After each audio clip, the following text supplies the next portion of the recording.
Si vous êtes une femme, vous ne pouvez pas rater les bienfaits de la tisane de rose. Vous ne pouvez pas rater cette boisson exceptionnelle, surtout en hiver. Cette boisson réconfortante et féminine, j'ai envie de dire. Si tu es une femme, s'il y a une tisane que je te conseille de commencer dès maintenant, c'est la tisane de rose. Et aujourd'hui, je vais t'expliquer pourquoi.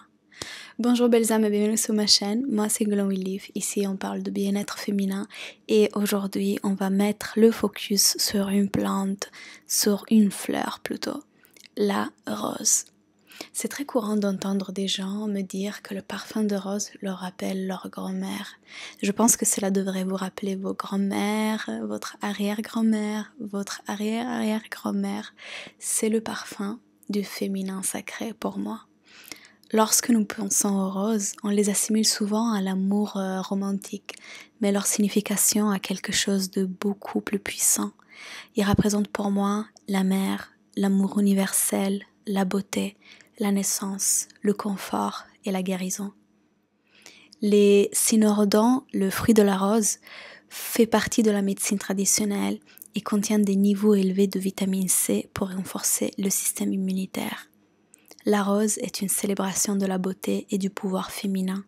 Intégrer la rose à nos soins, ça fait de cette plante un véritable rituel féminin. Il existe des centaines de variétés de roses. Les roses sont ajoutées à une gamme de produits à la fois pour leur parfum, mais aussi pour leurs bienfaits potentiels pour la santé. Les roses sont également souvent utilisées en cuisine, notamment dans la cuisine du Moyen-Orient, indienne, la cuisine chinoise. La fleur aromatique est ajoutée aux gâteaux, aux confitures, aux confiseries. Selon la médecine traditionnelle, les tisanes de rose sont très utiles pour les problèmes d'estomac et de digestion, la fatigue, l'amélioration du sommeil, l'irritabilité, les sauts d'humeur, les crampes menstruelles et les symptômes de la ménopause, la constipation pour leur effet laxatif, mais aussi pour une peau éclatante, donc le glow de la peau. La tisane de rose est utilisée traditionnellement car elle constitue un véritable arsenal d'antioxydants, notamment les flavonoïdes, des composés phénoliques et la vitamine C. Ce sont des puissants antioxydants qui éliminent les radicaux libres nocifs pour notre corps, réduisant aussi le stress oxydatif et favorisant la santé globale. Vous savez, les radicaux libres, c'est ce qui nous fait vieillir. Donc, elle lutte contre le vieillissement cutané grâce à sa richesse en antioxydants. Elle aide aussi le système digestif, traite les inflammations avec un potentiel vraiment sur les muqueuses de l'intestin et de l'estomac. Elle purifie l'organisme. On recommande souvent, en fait, en médecine traditionnelle, une tisane de rose pour détoxifier l'organisme, par exemple en printemps. Il soutient le système immunitaire et aide en cas de grippe et de rhume. Elle peut donc être utilisée surtout en hiver. Les extraits de pétales de rose agissent sur le système nerveux avec une action relaxante pour lutter contre le stress et les tensions, même au niveau musculaire. Donc j'aime la classer parmi les plantes adaptogènes parce que je pense que c'est vraiment une plante, surtout chez les femmes, qui aide à améliorer notre humeur et les niveaux de stress. En plus, en externe, elle resserre les pores, par exemple pour les peaux grasses, les peaux impures. Il peut aussi avoir une action décongestionnante et rentre dans la composition de nombreuses préparations cosmétiques grâce à son parfum unique, bien sûr, mais aussi grâce à ses propriétés nettoyantes, naturelles pour le visage et le corps. La rose, comme vous le savez, c'est une des plantes qu'on conseille en cas de baisse de libido. Grâce à son parfum, l'extrait agit aussi sur la libido masculine, mais surtout sur la libido féminine. En fait, elle nous aide tout d'abord à nous détendre, même sur le plan musculaire, mais surtout dans la sphère mentale et psychique.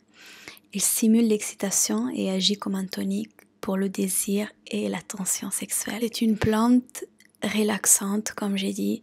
L'extrait a une action bénéfique sur le système nerveux, agissant avec un effet calmant sur les troubles liés au stress, aux tensions et aux états d'agitation. On peut faire des bains parfumés aux pétales de rose, on peut boire une infusion de rose, on peut utiliser l'eau de rose par exemple, on peut la mettre sur le coussin avant de dormir pour favoriser le sommeil, bien nous l'utiliser sur notre visage. l'extrait combat l'insomnie grâce à la relaxation progressive des muscles. Elle est vraiment une plante très puissante pour lutter contre le stress et pour nous relaxer. Et pour préparer une infusion de rose, il n'y a vraiment rien de plus facile. C'est comme une infusion, n'importe quelle infusion. Vous allez faire bouillir l'eau et verser sur les pétales de rose déshydratés, attendre quelques minutes et déguster. En plus, l'infusion de rose, vous pouvez aussi l'utiliser pour rincer les cheveux ou bien à pulvériser sur le visage. En ce moment, j'aime beaucoup la tisane de rose et cannelle. La cannelle, elle a des propriétés hypoglycémiantes et c'est aussi une plante chauffante pour l'hiver, mais aussi elle a des propriétés très utiles en cas de règles douloureuses. Donc, j'aime beaucoup associer ces deux plantes pour la fatigue surrénale, contre l'insomnie, pour la relaxation, mais aussi pour le syndrome prémenstruel. La vidéo arrive à sa fin. C'était une vidéo très courte, mais j'avais vraiment envie de partager avec vous les bienfaits des roses et de la tisane de rose. Je vous conseille de commencer dès maintenant à boire de temps en temps une tisane de rose. Ça va vous faire que du bien et en plus le parfum, il est juste exceptionnel. Je vous souhaite une bonne soirée.